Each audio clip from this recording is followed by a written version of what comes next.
Welcome back. Participants at the ongoing climate change conference holding in Poland have been asked to tell their stories in order to break the climate deadlock. For more than 20 years, governments around the world have been meeting to resolve the crisis.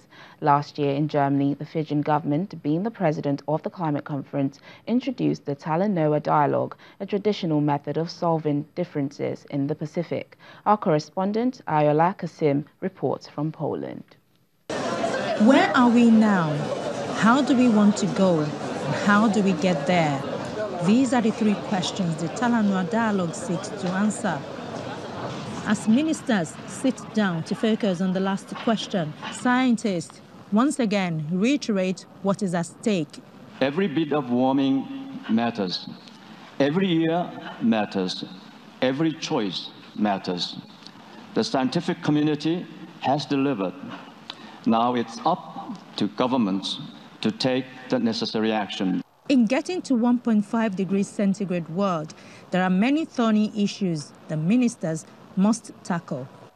There are some concerns about access to international public finances. Need a predictable and consistent flow of this. Direct access to funds under the conventions needs to be enhanced. Excellencies. The man who chaired the 2015 negotiation of the Paris Agreement asked ministers to do what is right for the people and planet. I beg you, in Katowice, to write a successful story and to be faithful to the letter and the spirit of Paris. That is to say, to act better, faster, and together. You have 4 days to finish a job. It is short, but it is vital. Civil society, on their part, want countries to increase ambition, and they also urge the current COP president to do more. No outcome here in Katowice will be acceptable without countries agreeing to review and strengthen their pledges. So if there is no decision, a COP24 decision that invites countries to review and strengthen their NDCs, then that won't be acceptable, full stop. The science is clear, and the danger of exceeding 1.5 degrees Celsius is also quite clear. What is now expected is the political will to turn the dialogue into action. From the United Nations Climate Conference in Katowice, I'm Ayola Kasim, reporting for Channels Television News. Hundreds of South Sudanese took part in the Run for Peace event organized by the United Nations Mission in South Sudan to mark the International Day of Human Rights.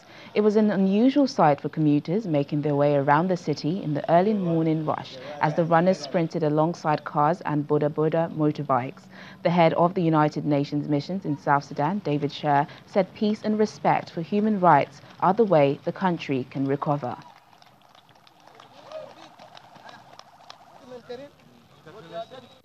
Indeed, everyone has to have his or her right in order not to be suppressed down. Let everyone express his or her feeling out to every citizen in our country.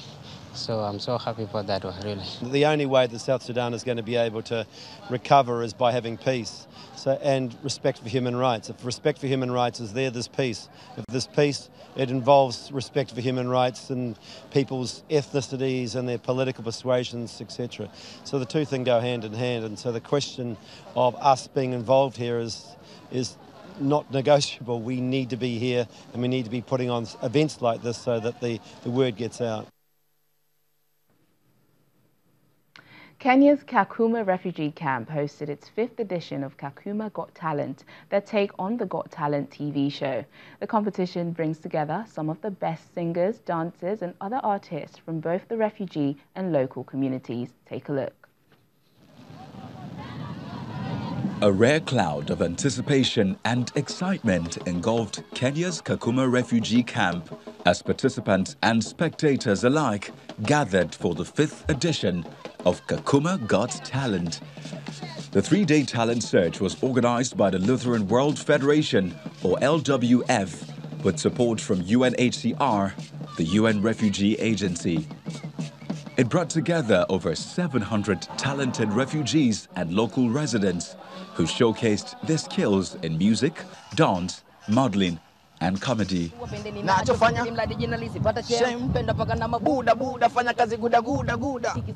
In this dusty place, in this hot place, in this place of refuge, there are people who have talent.